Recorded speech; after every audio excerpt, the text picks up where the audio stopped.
Cathay Pacific. A crowded flight en route to Hong Kong is suddenly in trouble over the South China Sea. What the hell was that? The engine 2 stall? Relying on one engine to get us safely on the ground. Then the situation gets worse. We now have 2 engines stalled. This is not fair. Approach. Mayday, mayday, mayday. Damn it. The 200-ton jet with 309 passengers is free-falling towards disaster. I felt fear. This cannot be happening. It looks like this aircraft could end up ditching into the water. Unless the captain comes up with a better option.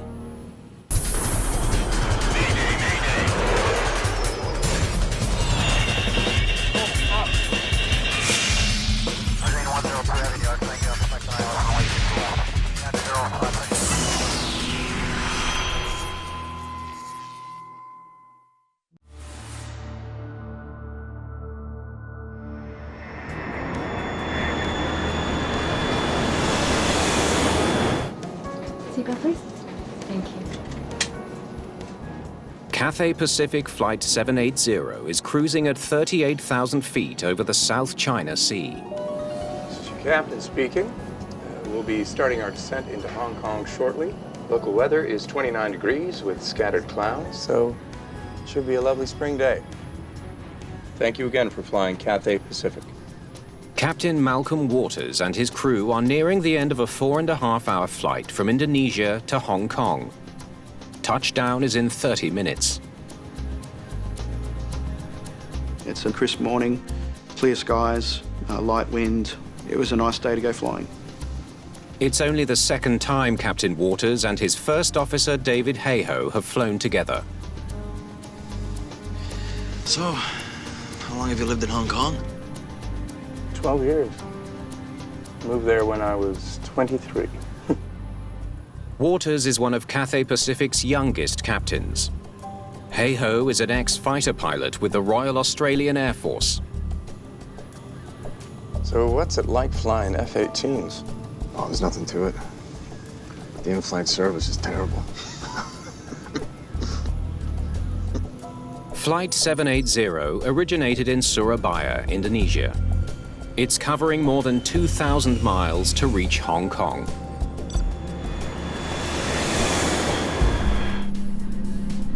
The Airbus A330 is powered by 2 Rolls-Royce Trent 700 engines. And every aspect of flight operations is aided by advanced computers. The engineering and complexity that goes into them and the science that presents the information, they're incredible machines. Seatbelts, please. Madeline Avesado is the in-flight service manager responsible for overseeing 10 cabin crew members tending to 309 passengers. We carried out the service and prepared for landing. It was a normal flight. 165 miles from Hong Kong Airport, the Airbus leaves cruising altitude and begins its descent. Airspeed's 295 knots. Rate of descent 700 feet per minute. It's looking good. The aircraft is performing perfectly. And then something goes wrong.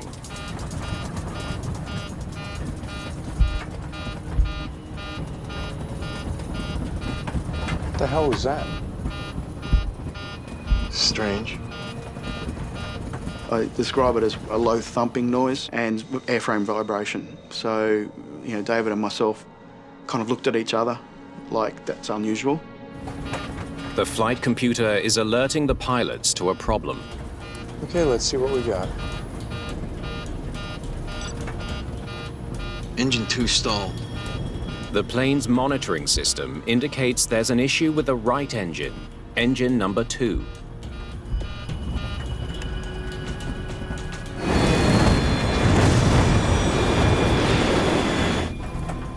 Captain Waters tries to understand what happened to the engine, but the monitoring system gives him no explanation. Now, when we were checking the parameters, they were relatively normal. Okay, thrust lever number 2. Confirm. Confirm? With no explanation for the incident, Captain Waters reduces power on the engine to idle to protect it from damage. Idle. The lowest possible power level while still keeping it running. It has an immediate effect. The engine noises disappear. That's better. All the symptoms went away. We've got fuel flow, we've got rotation. The bigger concern is that the engine at idle isn't providing any thrust. They must now rely on their other engine to get them to Hong Kong. A single engine approach is not a big deal. We practice it a lot in the simulator. The aircraft are certified to fly on one engine.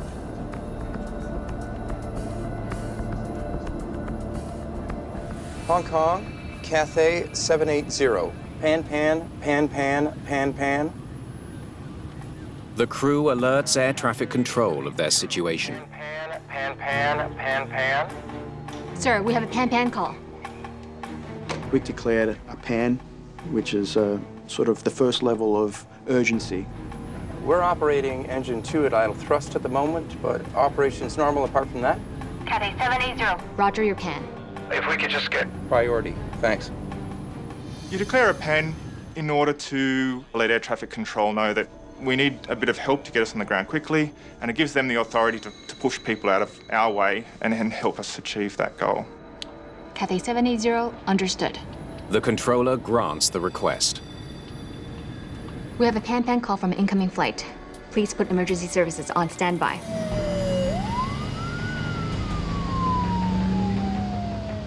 Airport firefighters rush to take up positions near the runway.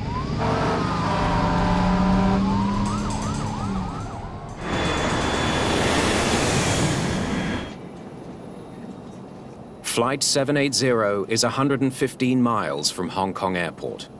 The plane will be on the ground in 22 minutes. In preparation for landing, please stow tray tables and return your seats to the upright position. Matt's here. It's not normal for captains to call during a pre-landing announcement by the in-flight service manager. Matt, we're having a problem with engine number 2. I need you to keep an eye on it from the cabin. Roger. He requested to check the engine number 2 if there's something unusual or if you can smell any smoke. I checked the engine, and it was pretty normal, nothing unusual going on.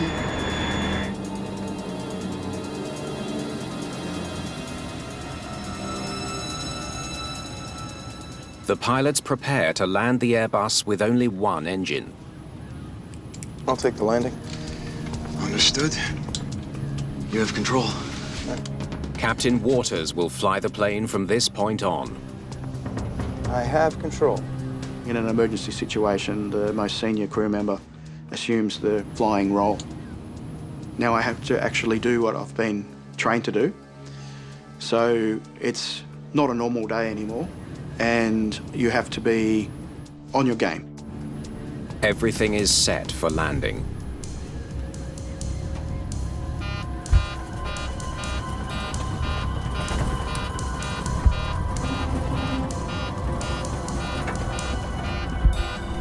Engine 1 stall. Engine 1 stall confirmed. It's the last thing they want to hear. The monitoring system confirms their worst fears.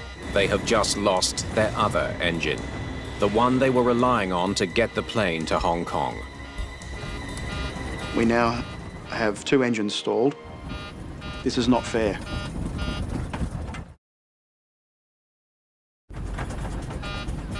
The crew of Cathay Pacific Flight 780 is facing the loss of their one remaining engine. We were relying on this one engine to get us safely on the ground, and now it had exactly the same symptoms and noises and sounds as the other engine. If they can't get it back up and running, the plane is headed for an unimaginable disaster. Engine 1 to idle.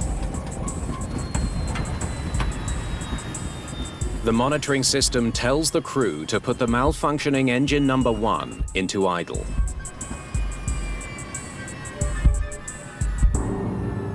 Just like engine number 2, it's still running, but producing no thrust. The plane is now gliding. Damn it. Our descent rate is not looking good.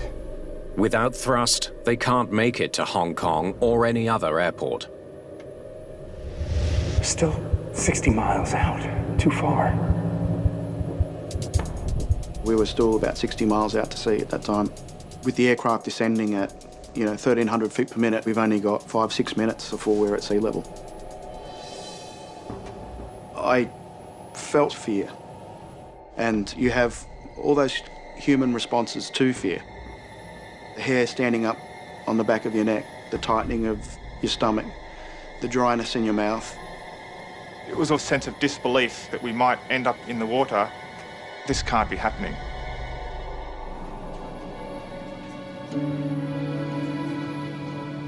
Though the cabin is now quieter than normal, passengers have no idea about the danger they face. Everything was calm. Everything was like normal to them.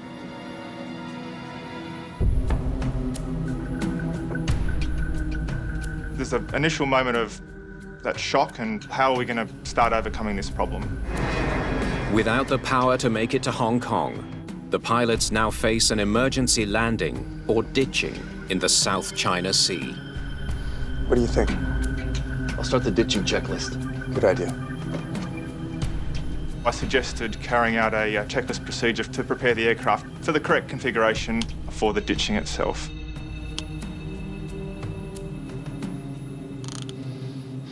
Sitting back allowed me to start thinking rationally.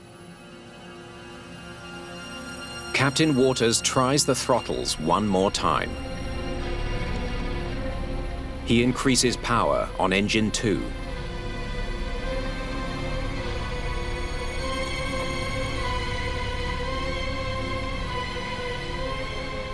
Then 1. Nothing happens. The engines just are not responding at all. They're just remaining at idle. Damn it! I'm calling a mayday. Do it. Approach. Mayday, mayday, mayday. Cathay 780 had engine 1 stall and engine 2 stall. The first officer puts out a more urgent distress call. Currently, we require a lower descent. We're extending our glide and trying for relights. Cathay 780, descend to 3,000 feet. Putting the mayday call out over the radio, you really feel that something serious is going on. You can tell in the voice that comes back to you that it gets everyone's attention because it's not a word that you hear all the time. Restarting number 2. Ram air turbine on. In between the ditching checklist itself, Engine 2, select ignition. my approach was, let's try and restart the engines because we're going to be in no worse a situation than we are now. No response. Still at idle. Now the pilots contemplate their options for ditching. The previous year, a US Airways Airbus landed on the Hudson River in New York without a single casualty. Captain Chesley Sully Sullenberger became an instant hero. The Sully incident had been the first successful ditching, really, of an airliner, and to show that it could be done. But as they drop towards the South China Sea, the crew of Flight 780 are facing far more treacherous conditions. Big swells. The South China Sea is not the Hudson River. The sea looked very rough. It was a lot of white caps. The swells would be 1 to 2 metres. I felt that our engines had acted as 2 big scoops, and we pitched the aircraft down quite violently, and that would probably result in us, cartwheeling and breaking apart. This cannot be happening. Both pilots know they're running out of time. Cathay Pacific Flight 780 now has 2 unresponsive engines. Passengers on board are unaware how close they are to disaster, just minutes from ditching in the South China Sea. Captain Waters takes manual control of the aircraft to ensure the safest water landing possible. Turning off the flight director. Flying by hand now. Roger that. So I start maneuvering the aircraft to keep it clear of clouds so that I can see the ocean and start to make an idea of where I'm going to put the aircraft.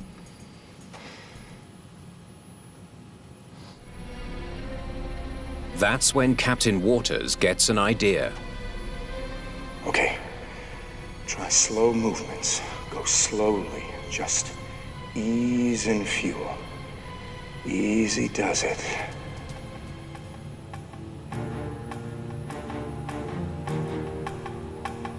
I could see Malcolm manipulating the thrust lever for engine 1. I was just pinching the side of the thrust lever just to move it a millimetre. Each time I pinched it would just go up a millimetre. Slowly. Slowly. Incredibly, it seems to be having an effect. Rotation increasing in engine 1. It's working. The rotation of the fan was increasing from 28% to 29 to 30 to 32 as I moved this very, very slowly and gently up.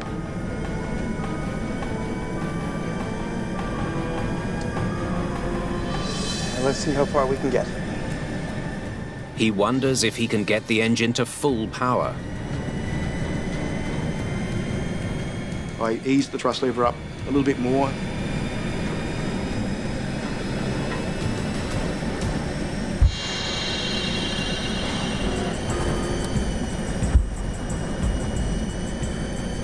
Too much.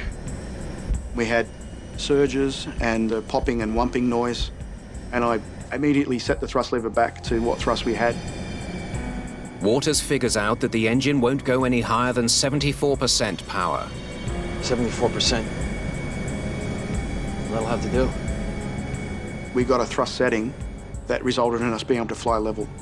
We weren't descending anymore, and that was like a huge relief.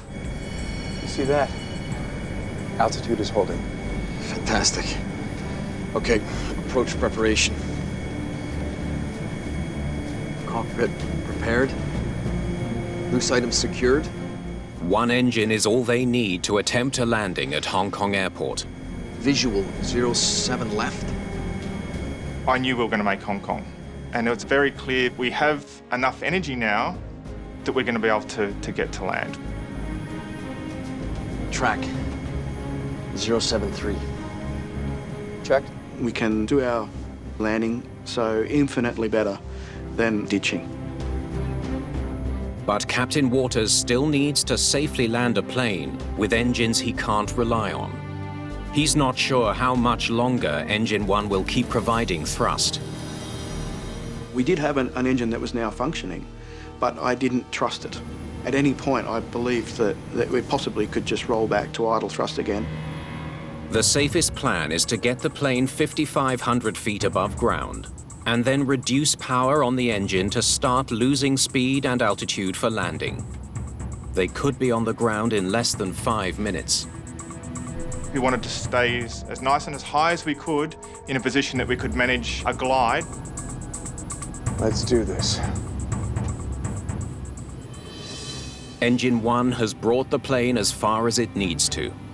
Captain Waters pulls it back to idle to lose speed.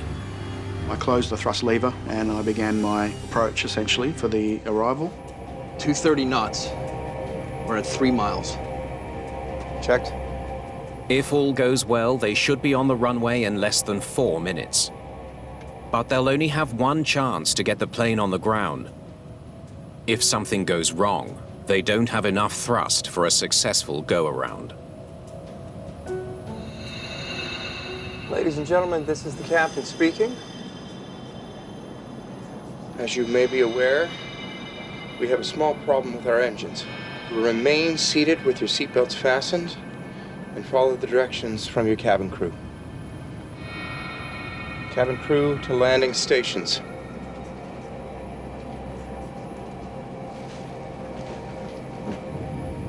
Okay, flaps 1. Thanks. Okay, flaps 1. Gear down. Gear down. The crew deploy flaps and landing gear to prepare for landing. There's only 5 miles to go. Cathay 780. Do you have the airfield in sight? Cathay 780. Affirm. Hong Kong Airport has 2 parallel runways. It's built on an island west of the city. Cathay 780. We have both runways available for your approach. The crew is cleared to land on either runway. The Airbus turns onto its final approach to Hong Kong Airport.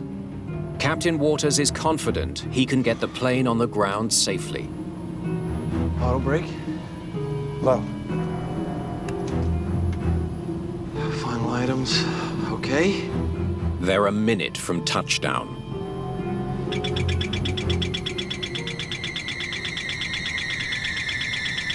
It's overspeed. It's an overspeed warning, a signal the aircraft is flying too fast. The speed was not reducing to anything close to the speeds that were indicated that we would be once we got into the landing configuration. Captain Waters can't figure it out. They should be slowing down. He rechecks the controls. It just looked completely wrong, and I was very uneasy that things were, once again, to get out of my control, and that there was something that I was missing. Then he sees it. I looked up at the gauges and, my blood ran cold. Engine number 1, which he throttled back minutes earlier, is inexplicably still running at 74% power. High thrust, too high to land safely. I had that whole feeling again of fear, anger. It was a scary moment.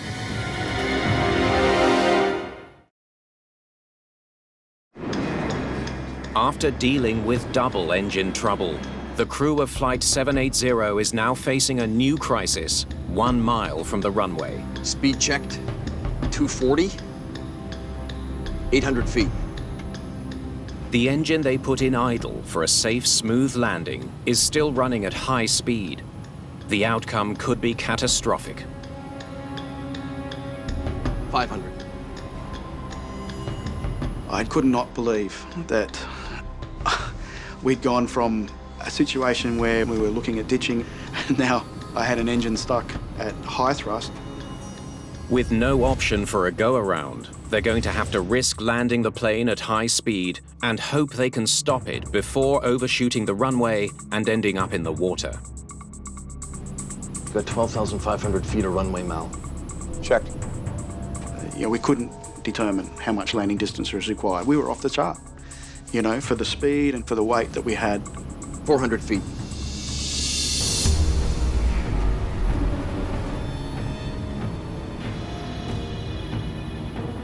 The longer we prolong this, the more unknown things are happening. It was our one chance to get this on the ground, and we had to make the best go at it. Too low. Terrain. Too low. Terrain. Their speed is 100 knots faster than normal, so high the flight computer doesn't recognize that the pilots are trying to land. It's warning the pilot, like you are putting the aircraft in a dangerous spot, and those warnings are loud for a reason. And I just had to put it all to the side, focus on what I was trying to achieve.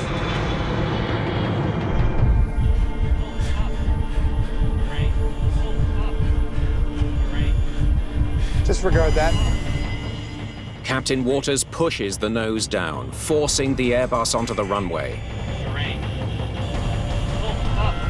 Terrain.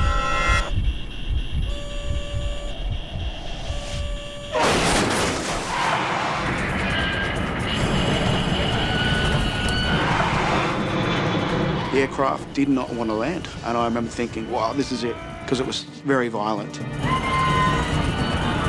I thought we're going to crushed and into bits and pieces. Brace! I managed to keep that wing up high enough that I just grazed the surface of the runway, and I got it back under control. We're down. Finally, the aircraft is firmly on the ground. Full reverse. The crew deploys reverse thrust on the engines to slow the Airbus down while applying full braking power.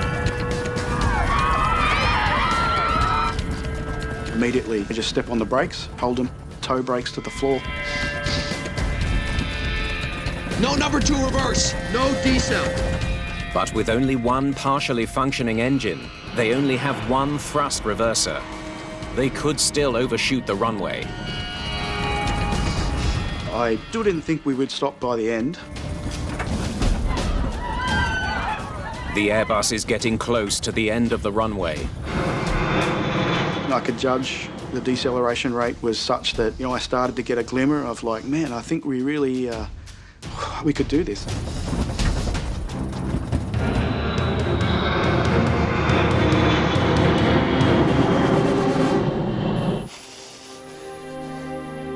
Finally, the aircraft comes to a halt just a short distance from the water's edge. They've used up more than 8,800 feet of runway. I can't believe it. We made it. Nice one. Once the aircraft did stop, there's a look of what the hell just happened. It was just this humongous relief. You're so happy that, we were going to go home and see our families.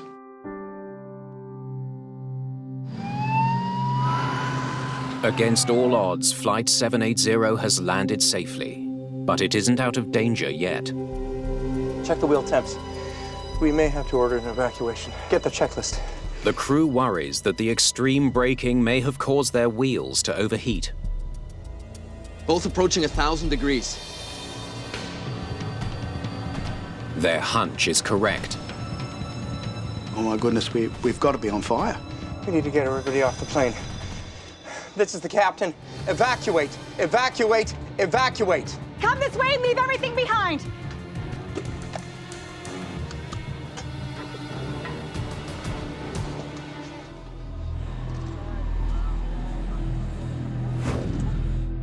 The passengers and crew evacuate safely with only a few minor injuries.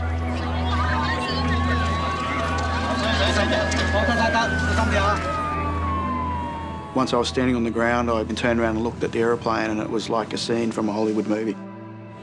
The steam and smoke coming off the fire services were dousing the wheels, and paramedics are turning up. People are being helped away from the bottom of slides.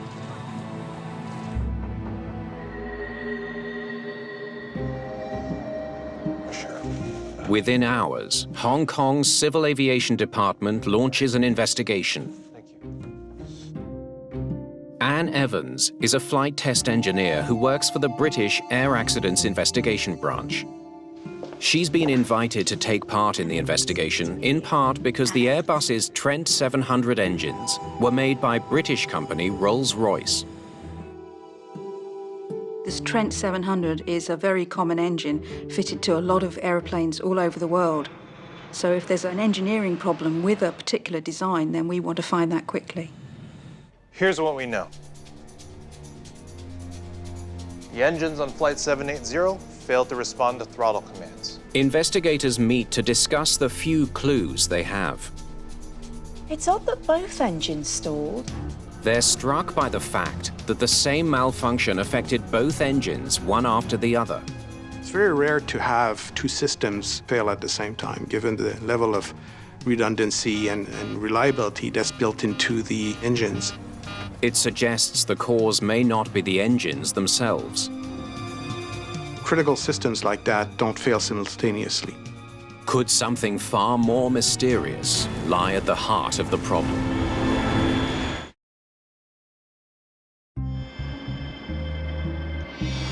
In Hong Kong, investigators work to unravel the mystery of Cathay Pacific Flight 780's 2 malfunctioning engines. They retrieve the black box flight data recorder from the rear of the aircraft. It contains information about the plane's functions throughout the flight. The data on board the aircraft is key in this type of investigation. Investigators upload the data from the recorder. We need to see throttle position and fuel flow. The device records 359 data parameters. They focus in on the A330's engine functions. Stop. What's going on here? Right away, they notice something unusual. Thrust levers are moving, but fuel flow's flatlining. Right after the pilots tried to restore power to the engines by pushing the throttle up, the fuel flow remained the same. They gave some thrust commands, but no corresponding response from either engines at the time. Damn it! So we really needed to understand what caused that. Investigators wonder if a fuel flow problem caused Flight 780's engine trouble. Thank you. The flight data recorder helps them spot the problem, but to try to pinpoint the cause, they turn to another source of onboard data. It's called the post-flight report. Engine 2 control system fault. It says that the VSV was jammed. It contains in-depth data about the error messages that appeared on the monitoring system throughout the flight. Okay. It's a piece of information for troubleshooting to tell the maintainers that the aircraft's had a problem and what they need to do to fix it.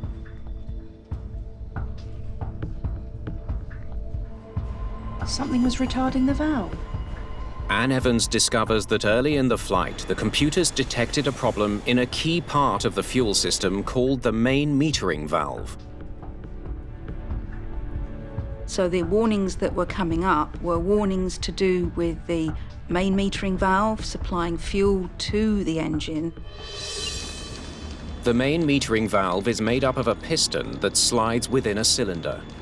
When pilots move the thrust levers, it increases or decreases the flow of fuel to the A330's turbofan engines. That valve wasn't moving, wasn't able to respond to the commands.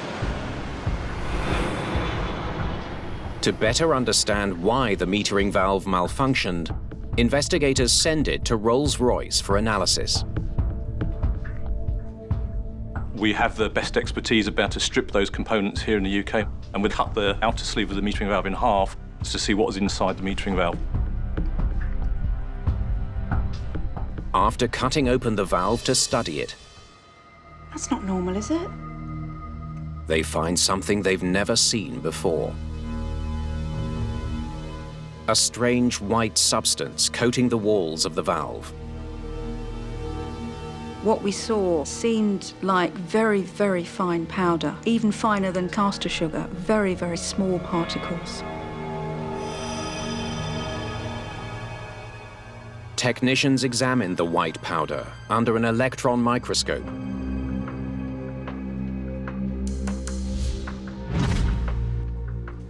They discover it's made up of tiny spheres stuck to the metal walls of the valve.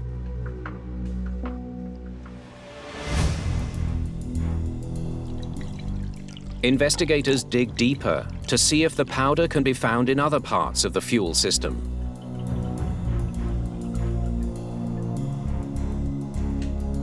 We immediately started finding small particles even within the fuel tank itself. So the fuel system and the engine had some sort of contaminant that we didn't really understand what it was. Could the mysterious particles in the fuel system explain why the pilots had such difficulty controlling engine power? The metering valve was kind of deluged with this material which would silted the metering valve up and caused it to become stuck in its current position. Investigators need to learn all they can about the strange substance. Having identified this particulate within the various areas of the fuel system and the engine, our first thought, well, what is it? X-ray spectroscopy reveals the chemical makeup of the material. The analysis shows that the powder is a type of superabsorbent polymer, or SAP. When it comes into contact with water, it creates a gel-like substance. These are organic compounds designed to absorb water. That gave us a clue as to where they'd come from. Investigators know that the powder is used in refueling trucks to prevent water from getting into aircraft fuel tanks. The refueling trucks pump fuel from underground tanks and pipes through a filter on the truck and into the aircraft. If the fuel is contaminated with water, the powder in the filter absorbs it by forming a gel inside the filter. So the superabsorbent powder is there really to just absorb the water and make sure that we're protecting the aircraft from the presence of water in the tanks. But the waterlogged gel is supposed to stay in the filter. It should never end up in the fuel. It is so commonly used within the industry for this purpose of filtering out water. What we didn't understand was how did it get on board the aircraft?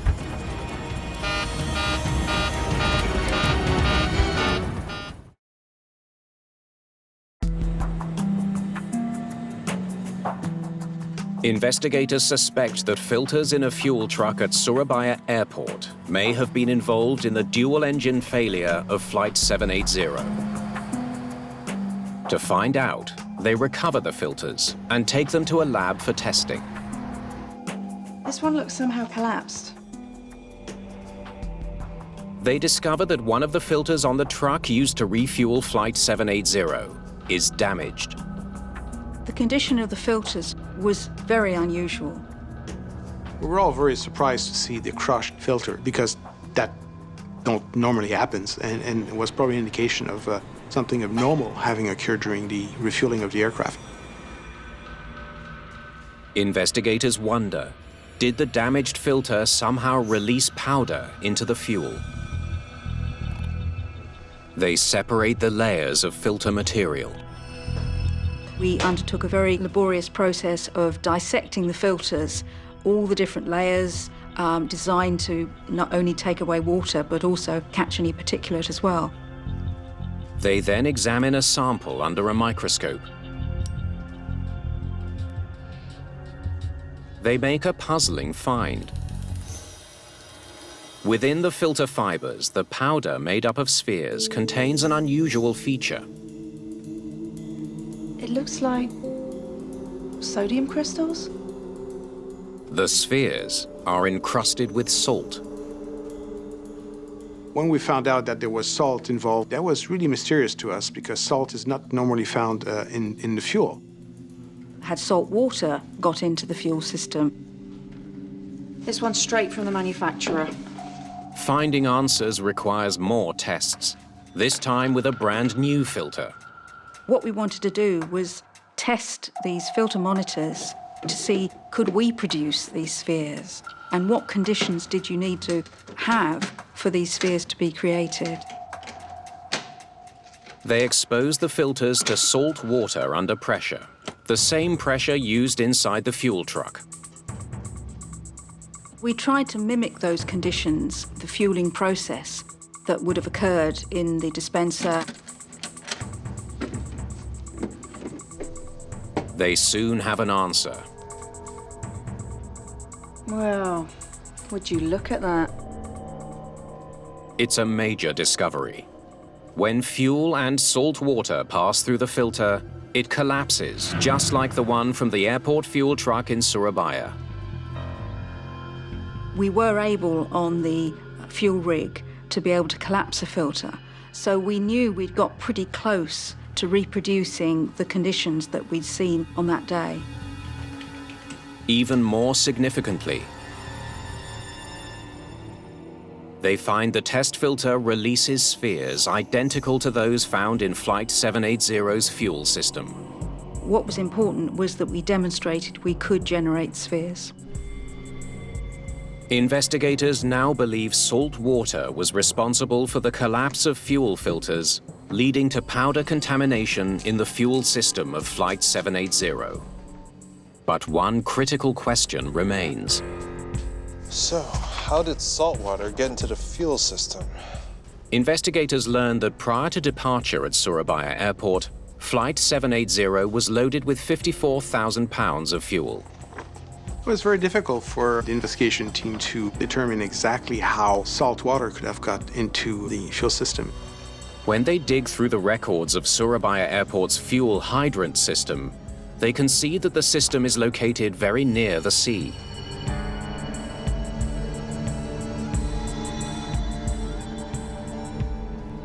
March 2010.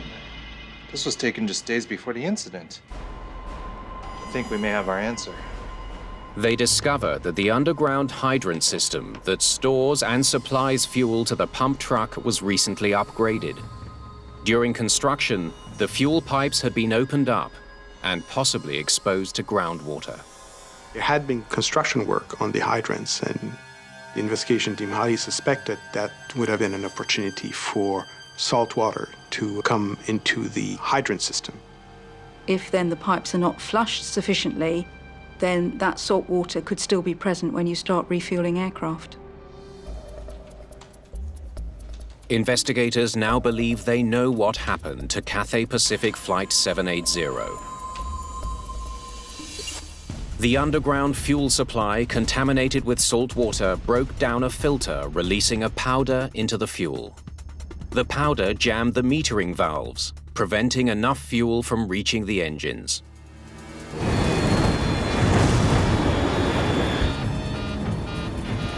Engine 1 stall. We had fuel contamination, and that contamination throughout the fuel system led to the seizure of both main metering valves, such that the pilot no longer had control over the power of the engines. Investigators believe Captain Waters was able to restore some thrust in engine number 1 only because its fuel metering valve wasn't yet completely jammed. Some fuel was still getting through. Slowly, come on. Rotation increasing in engine 1. It's working. Once the spheres jammed the valve, it was stuck open.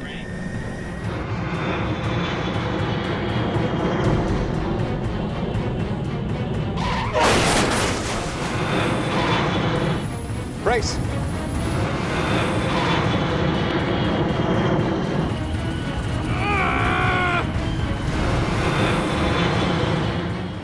Expert piloting brought Flight 780 safely to a stop. Can't believe it. Nice one. I think the crew did a great job. It's not an emergency that's trained for.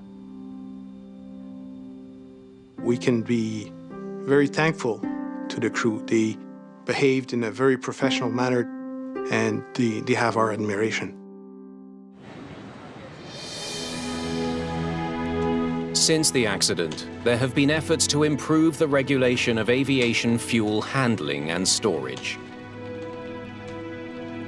The company that manufactures the filters has redesigned them to prevent collapse and powder contamination. For their outstanding courage and skill, Malcolm Waters and David Hayhoe were given the highest honor in civil aviation, the Polaris Award. It was very special to be given the award. It was an incredible honor. It was the Federation of Air Pilots that awarded that award. So when, your fellow pilots, you say, job well done, we really think that, you pulled it off. So, yeah, very humbled and honored.